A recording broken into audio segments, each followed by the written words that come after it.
बहुत सारे लोग या बहुत सारे पेशेंट्स हमारे पास आते हैं और फिर हमें कहते हैं कि मेरे मुंह पे खड्डे पड़े हुए हैं, इसको ट्रीट कराना है। खड्डा जो होता है वो पिट होता है, यानी कि वो स्कार होता है। आपकी स्किन के अंदर एक खड्डा होता है जिसकी एक गहराई होती है, पिट बना हुआ होता है। वहाँ से कोलेजन, इलास्टिन, ये सब चीज़ें ख़त्म हो चुकी भी होती हैं, इसीलिए आपको वहाँ पे खड्डा और पिट नज़र आता है। अब हम बात करते हैं स्पॉट यानी कि धब्बों की, निशानों की, कि एक्नी चली गई और दाने के निशान रह गए हैं। निशान जो होते हैं वो पिट्स नहीं होते हैं, उनमें कोई गहराई नहीं होती, वो सिर्फ एक धब्बा होता है आपकी स्किन के ऊपर।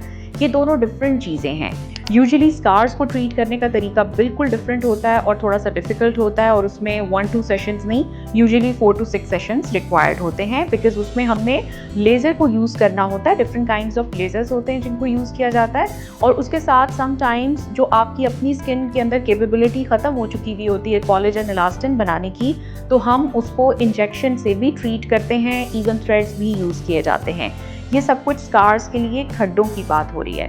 अब हम आ जाते हैं आपके स्पॉट्स, धब्बे या निशानों को कैसे ट्रीट करना है।